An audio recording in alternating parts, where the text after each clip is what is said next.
Warning: 30 Screams or Less may contain spoilers about movies that have recently been released. If you haven't seen the movie, go watch it, come back, and enjoy the show. Or, if you don't want to waste your time watching the movie and rather have two random horror dudes watch it for you, we got you covered as well.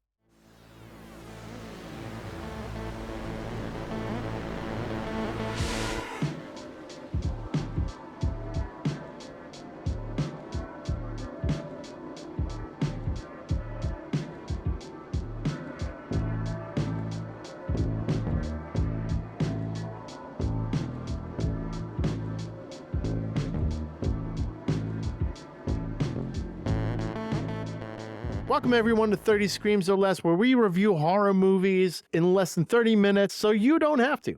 Today's movie we're going to be reviewing is called The Menu, and this movie can be found on HBO Max. It's directed by Mark Mylod, written by Seth, Reiss, and Tracy, starring Ralph Fiennes, the new Scream Queen, Anya Taylor-Joy, my apologies, one day I'll get that name right, Nicholas Hoult, and John Leguizamo. Was he making a comeback now? Because he was in Violent Night and now he's in this? The world needs more John Leguizamo. Yeah, I mean, my favorite movie of all time is The Pest. Your standards are pretty fucking low. Yeah, what, you don't like Head of the Board with Carrot Top? Nah, man. No, I'm not into it. And that came out when I was like fucking 12 years old. Oh yeah, so that dates me. I do like that. And Pauly Shore, he's one of my favorites. Okay, we're already getting off topic. This is a horror podcast, and we're talking classic comedies. What the fuck's wrong with us? Okay, so John Leguizamo. Mario. It's me, Mario. John Leguizamo as Luigi, everyone. Oh, here we go. Okay, Jesus. Everyone Good already Lord. shut it off. Everyone shut this fucking podcast off already. All right, gonna get back on track because we were worried this whole podcast was gonna be off track because we started making notes and we're like trying to find anything bad and we were struggling. But first, you can watch this movie on HBO Max for a measly $69.99 a month with an ad every 2 minutes. So pretty affordable, pretty good. Yeah, actually recently they upped the rate because of The Last of Us, the series coming out. So I see what they did there. So The Menu, it's about a bunch of rich people traveling to a remote island to eat at an exclusive restaurant where the chef has prepared a lavish meal with some shocking surprises. That's the synopsis of this movie. And that synopsis does not do this movie any justice whatsoever. We seriously could go on for 60 minutes about this thing, but per usual, we'd like to keep it under 30. So with that in mind, take it away, Corey. You and I briefly talked about this earlier before we started recording, that The Menu is easily probably one of the best movies that came out in 2022. It completely flew under the radar. Somehow it completely bombed in theaters. I mean, I can understand why. The Menu, and the synopsis of the movie really doesn't make you want to watch it, I guess. Mm-hmm. Yeah, it doesn't make you want to watch it. With a description like that, a synopsis like that, you think it's some sort of Miramax bullshit, like some artsy-fartsy film where, okay, people are going to go to like a lavish restaurant and things are going to happen and there's going to be some sort of drama. No, that couldn't be further from the truth. Yes, this movie bombed at the box office, but you know what else bombed at the box office?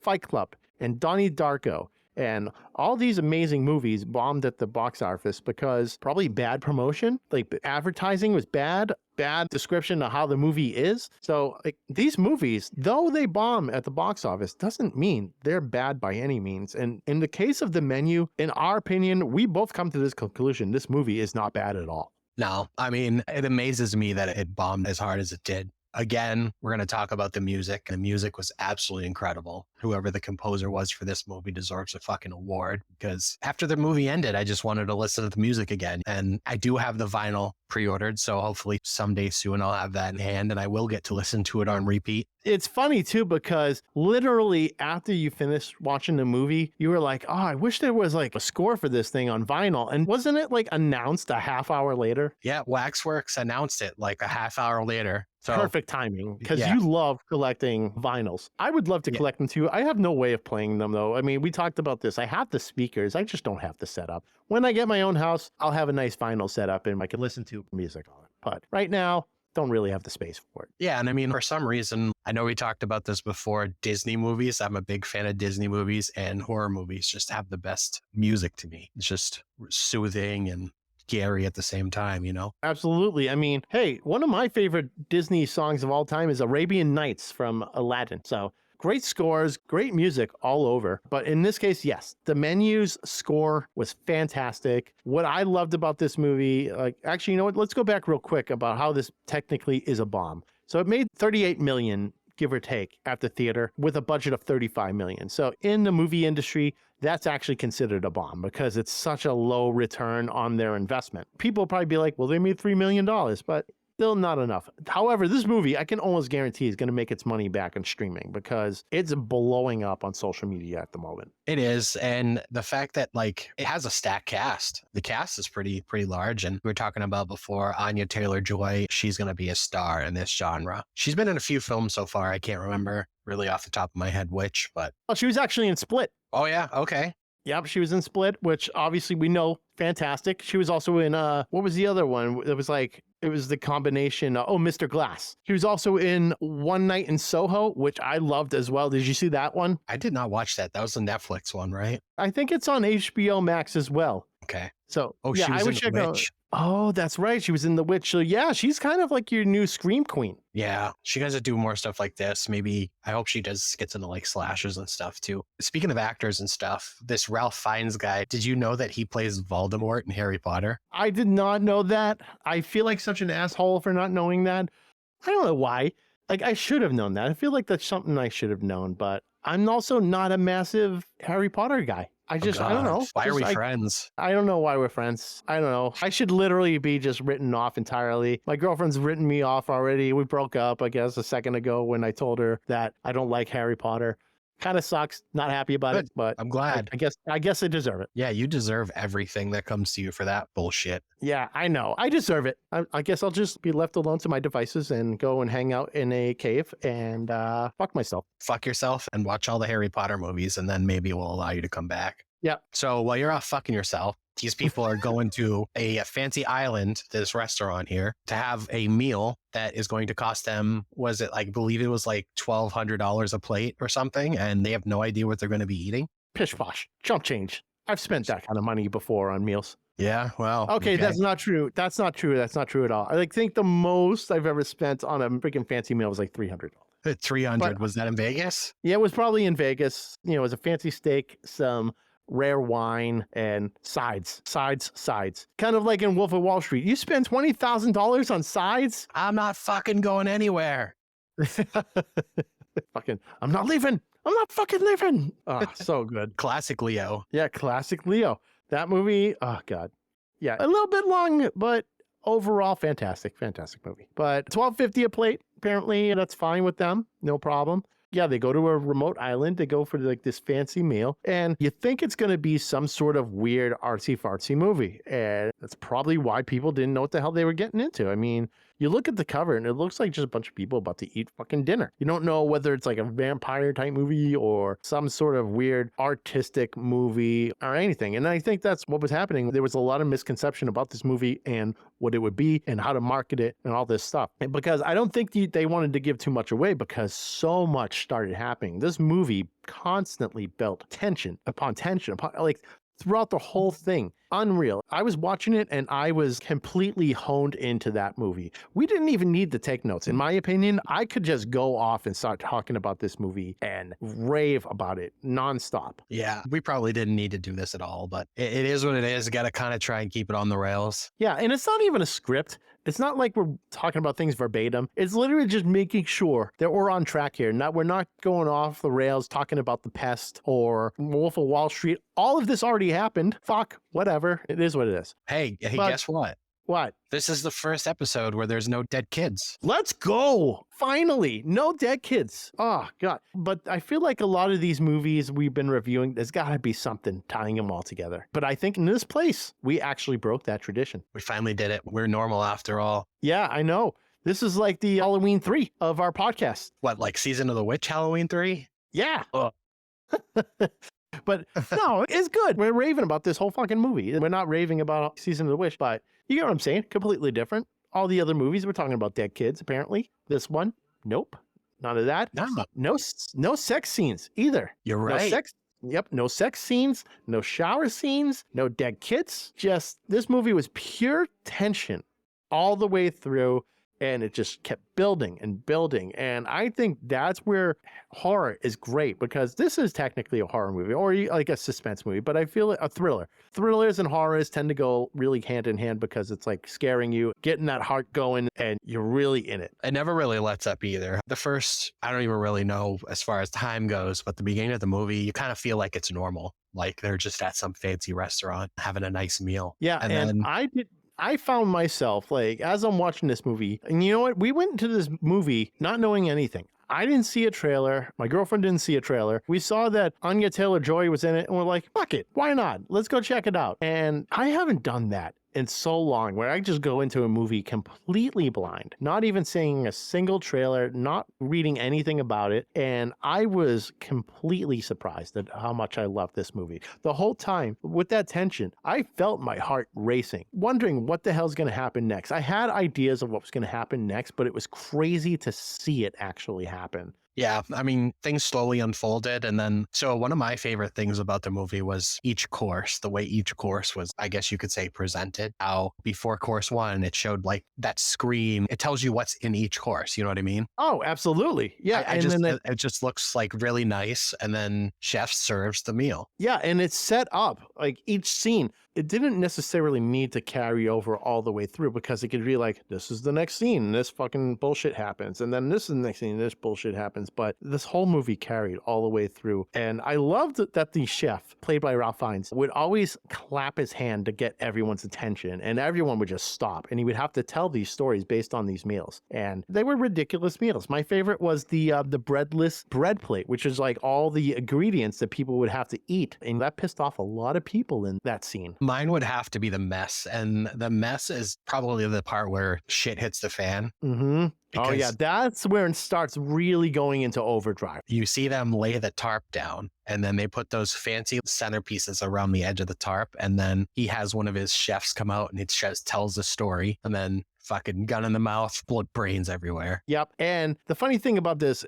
yeah, funny thing about that. That's one Hilarious. hilarious. Hilarious. Oh, God. Okay. So the funny thing is, Nicholas Hoult, we've seen him in everything. I remember seeing him back in the day, like in About a Boy. And he was in Mad Max Fury Road. And now he's in like that new movie with Nicolas Cage that's eluding me at the moment. Renfield, I think. Yeah, he's in Vampire one, yeah. Yeah, he's in the vampire one with Nicolas Cage. I think it's called Renfield. The X-Men chef's, too. Don't forget X-Men. oh, yeah, that's right. He was in X-Men. I forgot about that. He's in like fucking everything now. So the guy's presenting the mess, and the chef is saying how this sous chef, he wants to be like Ralph Fiennes' character, and he's never going to reach that level, and he's not happy with his life and all this. And the sous chef, he acknowledges that he's not as good. He's not going to be anywhere as good as the head chef. And so there's that tarp on the ground, that plastic tarp, and they put like all this fancy stuff. And then they announce that the dish is called the mess. And that sous chef blows his brains out. And the crazy thing is, Nicholas Holt's character, he's watching and he's not even fazed. He's like, I see the beauty behind it. And he's like super excited to eat the meal. And he's like, this is brilliant. And everyone else is freaking out. He's so excited just to be there and watch this lunacy happen. Everyone's freaking out. And in my opinion, a lot of times, Tyler, which is played by Nicholas Hoult, Tyler was stealing the show at how absurd he was. You're right. I think a lot of it was too, is he was an aspiring chef and he looked up to this Rob Fiennes character. Like you said, he wanted to be like him. I feel like he was also kind of nervous to act indifferent towards the whole thing because he didn't want to spoil his learning experience. Yeah, which is funny because, yeah, it's a whole learning experience and getting to speak with that chef and everything, knowing though that everyone at that dinner will die later. So it's almost like he's not corrupted, but it's almost like that cult-like mentality where you don't care. You just want to be there. You want to be in the presence of that chef, and you will do whatever they say. And I think he's in that kind of mentality. It doesn't even matter. He's so infatuated with that chef that he just wants to be there and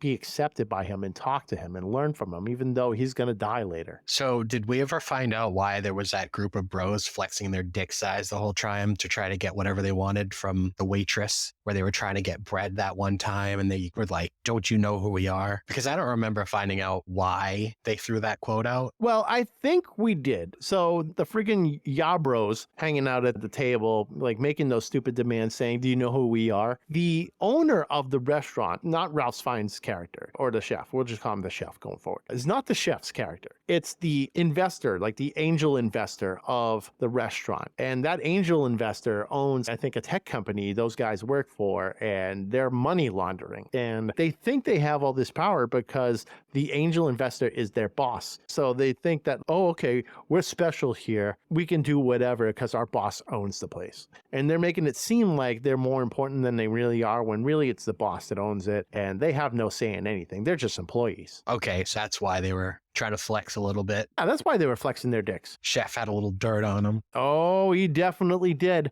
Actually, he had dirt on everyone in the restaurant except for Anya Taylor-Joy's character, which I thought was funny that she's from Brockton, Massachusetts. Of all places, Brockton. Isn't that close to you? Yeah, it's not too far from me. I'd say probably about an hour, maybe less, give or take. But I thought it was such a random place. You know, you'd think, oh, Boston, Massachusetts, maybe New York, whatever. So she was a random person that went on the trip to the island because it was Tyler's date. Tyler had a date initially, and she broke it off with him. So he decided to get the girlfriend experience from Anya Taylor-Joy's character, who is, you know, in the industry of the girlfriend experience. Now, she was a last-minute addition, so they didn't have any information on her. They had information on everyone else, which leads to the scene with the tortillas. I don't know if you want to take over with that. I'm honestly having a brain cramp right now on the tortillas. Okay, I'll continue. So with the tortilla scene, this is where he used a laser etched device to create all these images on the tortillas. So the tortilla for the Yabros, I'll say that I'm going to call them Yabros because they're friggin' dingleberries. And they're like, you know who we are. But what the chef did was laser etched the financials for these guys laundering money, basically,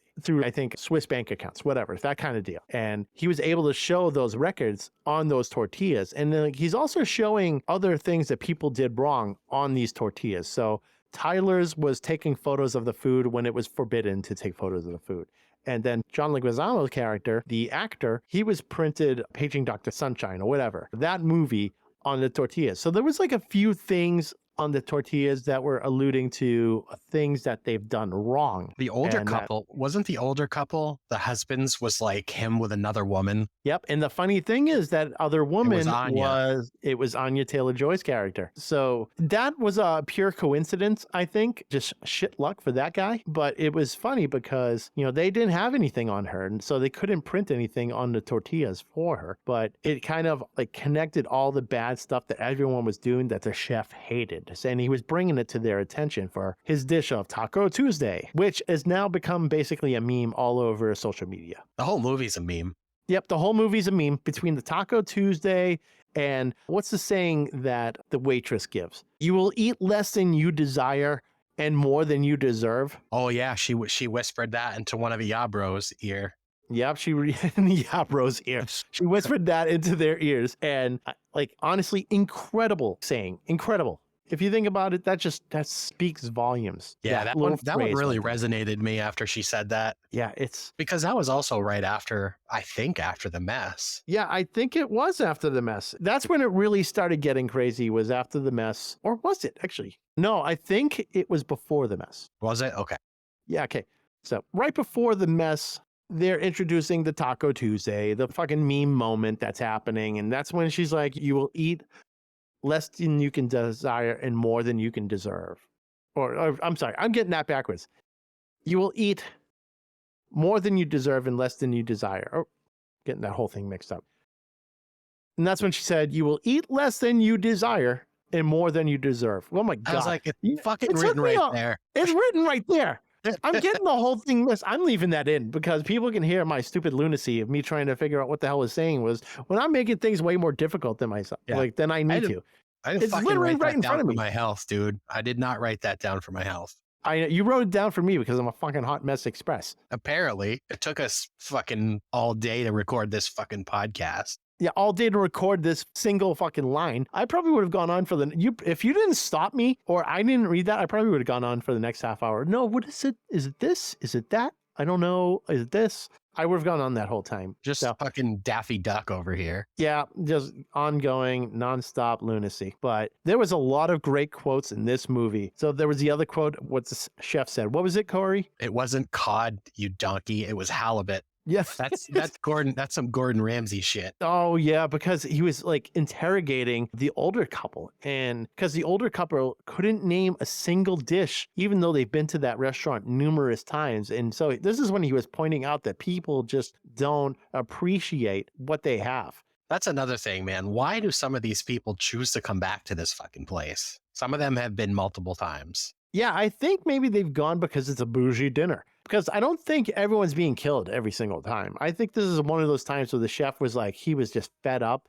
with serving people. And I think that's what happened is like he was serving all these people and some of them have been there before and they just don't give a shit. They see a fancy meal and they take it for granted. And he's more than about that. He wants to serve people and have them enjoy the meal. But a lot of these people, they were just eating it and they're not even really thinking about it. And I think that's one thing that just drove him to insanity was that people just weren't appreciating what's being given to them. I mean, I can see that, but I can also still don't understand why people choose to come back because there's no way some of this shit doesn't happen every time. Oh, no, I agree. Also, at $1,250 per plate, a 6-course meal, I don't think I can afford that. This podcast doesn't make enough money yet. You hear that, guys? You need to start sponsoring this podcast so we can go to the island and have some fucking meals. Exactly. HBO Max, we need your help. You know what? Just toss a few bucks our way. You know, I mean, we're reviewing the menu. It's great. We're bringing your numbers up. You're going to make some of that money back you lost on this piece of shit podcast. Yeah. Well, we got a decent amount of listeners. And who knows? Maybe they have no idea what the menu is. And we're just like, dude, you need to check this out. This is fucking great. This is an amazing movie. You're missing out. And who knows? Maybe we'll get a few extra streams. Maybe they get a penny off it. Something. So let's get back here and talk about Tyler. How did the chef convince Tyler to hang himself? Oh my God. This is interesting because Tyler, like we discussed earlier, is that Tyler was so into this chef and he wanted to talk to him. He like idolized him. And the chef saw that. The chef saw that Tyler was being ridiculous and picking out the little things that was in the chef's tea and all this. And he decided to call Tyler up for what might be my favorite dish of the whole movie, which was Tyler's bullshit. And Tyler's bullshit was undercooked lamb, shallots, and a couple other things in a pot. And obviously the chef shit on it like crazy. He said it was like, the worst thing he's ever had. Yeah, But and then he forced him to cook. Yeah, he forced him to cook. Oh, okay. Shallots, get him some shallots, everyone. And he's really just laying into him. He's like, you think it's done? And he's like, yeah, it's done. It's done. And he had it. It was fucking raw. But the thing is, he then whispered into Tyler's ear something that no one has an idea what is even said. It's kind of like the movie Lost in Translation with Bill Murray, where he whispers something into the girl's ear and no one knows what he said. And that's kind of like the same deal here. I even put subtitles on. We've already discussed how I'm not really a fan of subtitles when it comes to movies. So we put it on and I wanted to see if it came up with something and it said inaudible whispering. I was like, come on. So mad because I want to know what he said because he said something that really set Tyler over the edge and Tyler unalived himself. I wonder if he was just literally like, go kill yourself. Yeah, maybe something like you'll never be nothing. You might as well kill yourself now before you can even deserve the last meal. It could have been something like that. We don't know. But so do you think that when Anya Taylor-Joy's character was asking for a cheeseburger, do you think the cheeseburger was made of Tyler? Because I do. it's possible.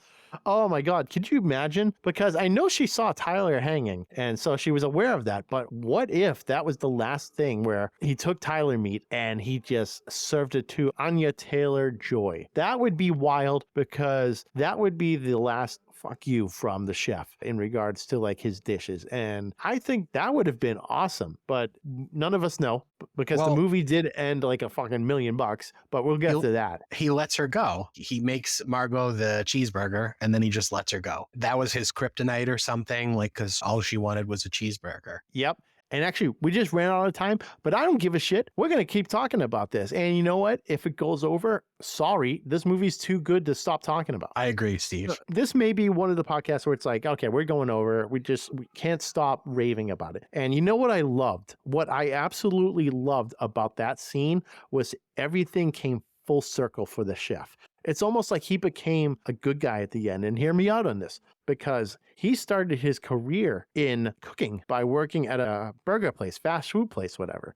And he would make burgers. And when she went into his bedroom, she saw that photo of him in the newspaper working at the burger place. And during the movie, the chef said that he was complaining how people don't appreciate what they get, and in that he's making food and he wants people to enjoy the food, and he's lost his passion for cooking food because people just take it and turn it into shit, and it's like they don't actually enjoy it. So now Anya Taylor-Joy, her character, demands a cheeseburger, saying she doesn't like his food, and she's saying to him, you don't cook with love, you cook with obsession. So Anya Taylor-Joy says she doesn't like his food. She then says, you don't cook with love, you cook with obsession. And it really stuck out to the chef. And she's like, I want something different. And he's like, what would you like? She wants a cheeseburger.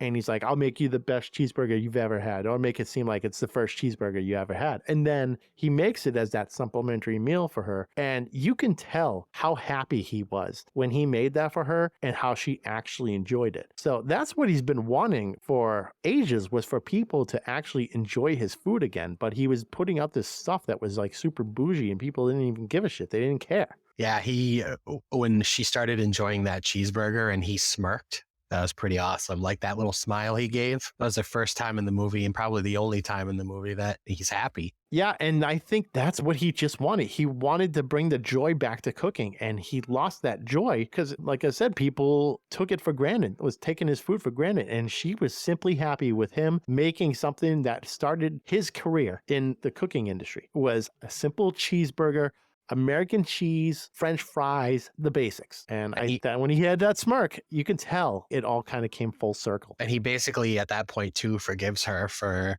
because he had his own cabin off on the side of the property, off the side of the restaurant, which she breaks off and goes into, and he finds out about it and forgives her for that. Absolutely. Yeah, it's because, he was pissed off at her for breaking into his cabin. But after hearing that, he was just happy. He was happy, and then he decided to serve dessert. Yeah, the best fucking dessert. Oh, the dessert. It reminded me something out of Midsummer or Midsommar, however you want to pronounce it, where at the end of Midsommar, you have that pyramid-looking building. The guy's in the bear suit and he's burning alive. This one, the final dish is dessert. And he turned everyone into a fucking s'more. Little party hats that he gave them all that ended up being chocolate.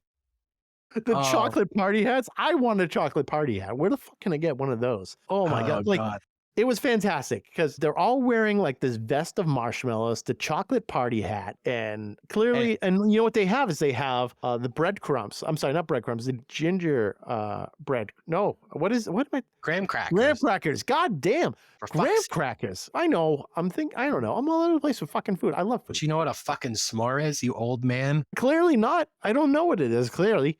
But they put graham cracker all over the floor and they make it like this bougie looking thing. And the chef, because he's got those asbestos hands basically from years of holding hot plates and dishes, and it doesn't bother him. He reaches into the oven and grabs coal. He goes into the middle of the room where they put all sorts of flammable stuff, including the fucking marshmallow vests and the chocolate hats, and he drops the coal and the place goes ablaze. Meanwhile, you have Margot, who has since escaped, and she's stolen a boat, and she's sitting in the middle of the ocean eating her cheeseburger, watching the restaurant just go up in flames from a distance. Yep. And I'm sure he was happy. He would have been happy with that because she took her burger to go. He was happy to see her enjoy it. And I'm sure that if we saw her enjoying it from afar, he would have been just as happy, even if it was fucking microwaved and heated up. But this movie, what would you give it? 0 out of 5. Oh, this is a 5 for me, easy. It was original. It was, like we talked about earlier, the music, the cast, the subject matter, because I fucking love food. You like food, Steve? I fucking love food. We've already established this. I love all sorts of food, especially fast food, apparently. I eat a lot of that bullshit. But yeah, this movie had it but all. yeah, I was perfect. this movie I thought was perfect. I'm giving it a 5 out of 5 as well. This is the first for us to say this is a perfect movie in our opinions, because the tension throughout the whole movie just kept building and building with an awesome payoff at the end. And it was an original movie. I've never seen a story like this. The score was fantastic. The acting was fantastic. Everything about this movie I loved. When I saw it a second time, I loved it. I could watch it again, and I would still love it. I don't think this is a movie I would get sick of. I agree with you. I'm going to have to give it a couple more watches for sure. This will be on the top of my list as, favorite of all time. Yeah, I know for certainty that this movie is arguably my favorite movie of 2022. And it's a goddamn shame that this movie bombed and no one saw it until Twitter figured it out that this movie dropped on HBO Max and it's incredible. I'm like, welcome to the party, pal. Right? God, like, yeah, you know what? And I don't blame them, because I think the marketing for this movie was just awful. They didn't know how to market it, because it was a thriller, it was a horror, it was like all these things. And it's hard to market a movie like that. So for this kind of movie to reach a wide audience, it's not easy. They probably had a bunch of competition too. So I think Barbarian maybe came out relatively around the same time. And I think it may have still been in theaters, which is a crazy horror movie in itself. And there were a few other movies. So I think it maybe just struggled a little bit. Yeah, it just struggled because, like you said, the marketing wasn't really there for it. I think I told you earlier that I was invited to go see it in theaters when it first came out by my aunt. And I had no interest in going to see it because I just thought it was a movie about food. Like, I didn't know there was that additional element to it. Exactly. And fucking chef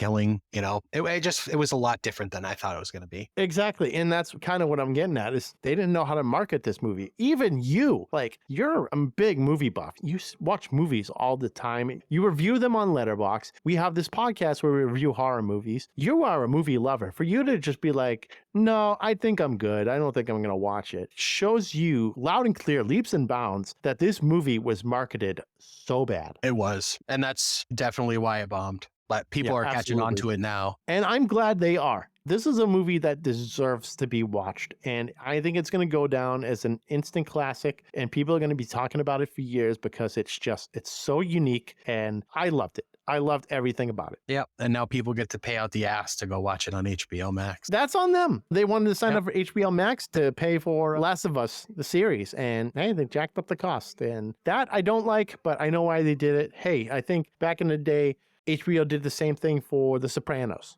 So it happens. Yeah, that was a long time ago. Oh, I watched that I was getting DVDs from Netflix to watch that when they were still doing DVDs. Oh my God, they still do, by the way. Oh, really? I was signed up for Netflix on DVDs, or actually Blu-rays. I upgraded to Blu-rays for a while, and I stopped doing it because I had The Deer Hunter just hanging out in my room. I didn't even have a chance to watch it. And it was just sitting there doing nothing. I'm like, okay, I got to get rid of the Blu-ray version, because it's costing me an extra like $10 a month or something stupid. Dude, Joanne and I were like, the other day we were in the basement cleaning it out and like organizing a little bit. And I found a Blu-ray copy of Netflix in those paper envelopes of, what was it, Super 8? Oh my God, wow. How long have you had that fucker? I don't even know when that came out. Are you still paying for that then? If you still have it, maybe they either A, charged you for the movie, or B, you're still paying on that. They forgot about me. Yeah, you're usually pretty good about canceling that shit anyways. It came out in 2011, so I've had it for a while. My God, yeah, that's you've had it for a hot minute then. So yeah, but don't listen to this, Netflix. Don't worry about it. We're talking about HBO Max. Maybe if you put out something good, we'll review it. But there is one other thing I wanted to bring up, because this is you and I had a very good laugh at this earlier. The director, Mark Mylod, directed Ali G in the House. Mark Mylod directed Ali G in the House, which is hysterical. Okay, so he's known for like just directing shows like a lot of Entourage. Yeah, Entourage, Shameless, stuff like that. And then he puts out The Menu, which is a fucking masterpiece. I guess that's what he's mostly known for, is TV shows on premium channels. Looking at his IMDb, he made so much shit. Yeah, he didn't make a lot of good stuff. I mean, he made a few episodes of United States of Tara, Entourage, let's see, Minority Report, which I'm sure that fucking ended real quick. Miniseries, okay. Shameless. Miniseries, because it got canceled after one episode. Oh, did it? Oh, God. Oh, I don't know. I'm going by that. I'm thinking it did. Succession, which is, it's been on for a hot minute, but it looks like this is really the only movie to his credit. Everything else is like TV movie or TV series. Well, Game of Thrones kind of counts, I guess. Oh yeah, Game of Thrones, those freaking movie, like those episodes. No, they're movies. They're friggin' an hour and a half long and some bullshit. But yeah, he directed Ali G in the House. Oh, okay. So there's that movie. I'm sorry. So that movie, which I guess we'll count it, but yeah, hasn't had really much except for Ali G in the House. Hopefully after this one, he gets a little more traction as a director, a film director anyway. I hope so too, because he deserves it for this movie. This movie's incredible. But all right, we are over time. But this movie, 5 out of 5, perfect score, great movie. Can't say anything bad about it, honestly. I could talk about it for another half hour. I'm going to watch it again, and shit, I would love to do a revision episode. I don't even care. Whatever. Yeah, that'd be kind of cool. A couple months down the line, do it again. Yeah, like the director's cut type deal. Be like, Yeah. we're going to do a longer version of this, and we'll talk about it for fucking 2 hours or something. We're going to have to sell that episode on our Patreon, though. Oh, yeah, we'll get a Patreon, and we'll sell it, and people will be like, oh, I really want to hear about this movie. But by that time, probably everyone's watched the movie, and they don't need to hear from us about it. But, We'll have to we'll monetize it that way. There we go. That's how we can make our money. That's how we can build this podcast up a little bit. Or we get sponsorships from HBO Max. I don't know. Just putting it out there. All right. With that in mind, everyone, thank you so much for listening to 30 Screams or Less. Be sure to check us out on social media. We're on Twitter at 30 Screams or Less, YouTube, youtube.com/30 Screams or Less. We're on Facebook as well, facebook.com/30 Screams or Less. You can also check out our website, 30screamsorless.com. And if there's anything you want us to see and review, be sure to mention us, leave a comment, or you can send us an email to 30screamsorless@gmail.com and let us know the movie you want to watch and where we can find it. But with that in mind, everyone, I'm Steve. And I'm Corey. And thank you for listening to 30 Screams or Less.